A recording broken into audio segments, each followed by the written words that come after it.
My name is Tennyson Stead. This is the Eight-Sided Blog. I think probably the most misleading concept about working in entertainment is the notion that ideas are something that people invest in and that ideas are something that have intrinsic value. My experience has been that generating ideas is a practice, something you get good at through habit and becomes easier and easier the more you do it. And the simple truth is that I started screenwriting because I had ideas I wanted to express. I had thoughts that I thought were going to be useful to the industry and I wanted to get them out there. And I think a lot of people start writing for the same reason. Most people, I would think, who are pursuing a creative career, whether it's acting, whether it's directing, whether it's writing, or any other, design, any creative discipline, they're going to get involved in that career because they want to express themselves and because they have things that they need to express. So anybody who's starting off in this business has ideas to begin with, and then they're going to get better at developing them. So, on the one hand, it's always the case where we meet people who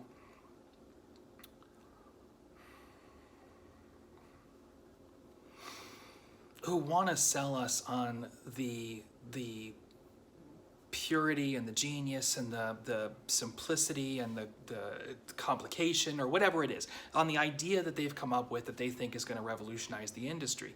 And at the same time, I guarantee you that the moment they started telling friends and family members, here's what I want to do, here's the contribution I want to make, as soon as they started sort of exploring this idea and discussing it with people in their own lives, the first thing those family members and other people in their lives started, saying to them was, do you know what movie you should make?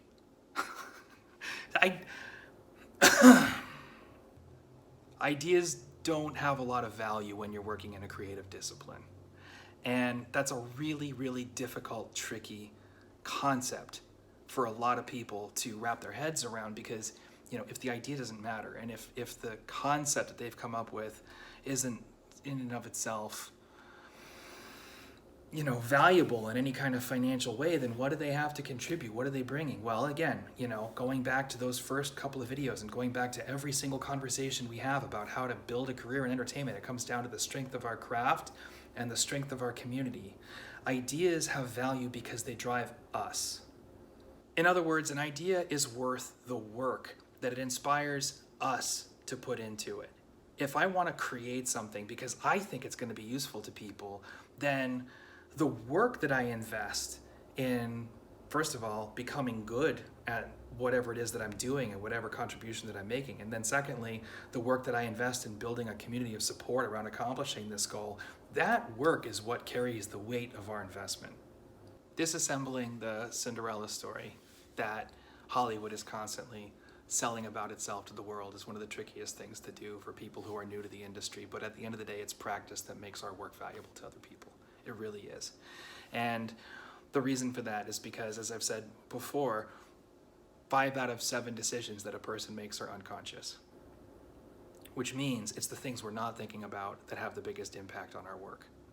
If we can build good habits in terms of our craft, then no matter what idea we're working with, there's a pretty good chance we can bring value to the production and value to our audience, just by accident, essentially. We can fail upwards. If we have a fantastic idea and a really great plan for executing it, and we haven't done the work of building ourselves into a great show person, then 2 out of 7 decisions that we make are going to be extremely well informed, and the other 5 are going to be a disaster.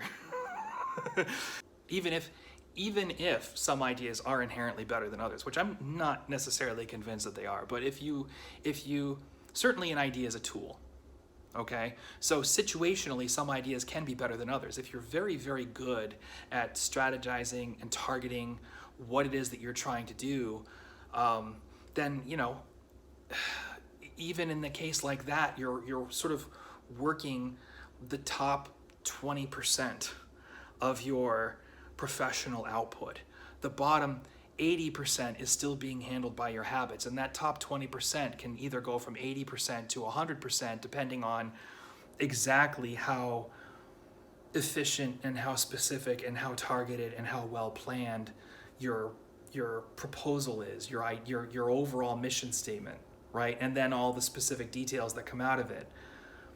But if you have the habits of being creatively specific in everything that you do, if you have the habits of strong story structure, if you have the habits of developing good content from the ground up, then if you have good creative habits, then the ideas that other people might dismiss as stupid in some way are probably going to wind up shining in ways that folks don't expect.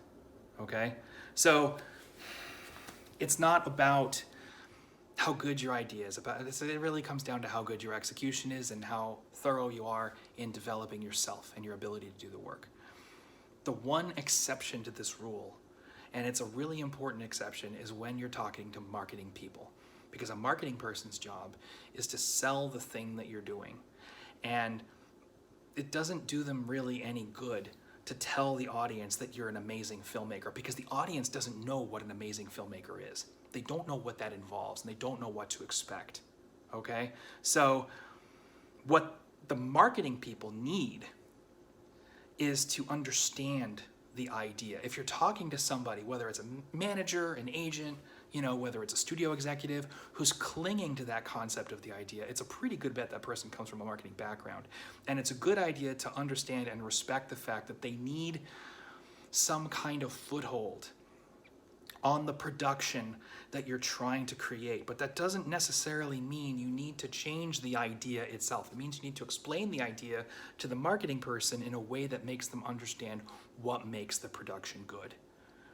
There is no marketplace for ideas. Nobody needs idea guys in Los Angeles. And we do a really bad job of perpetuating that myth instead of sort of disassembling it.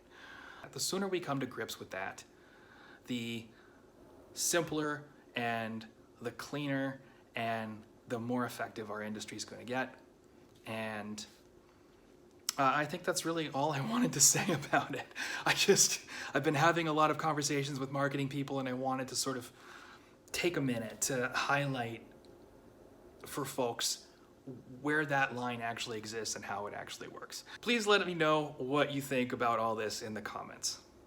If these videos are helpful to you, please go ahead and click the like button. Please click subscribe. Please click the little bell so that you get your updates and you know when the next 8-Sided Blog is coming your way. And thank you all very much for watching. I'll see you next week.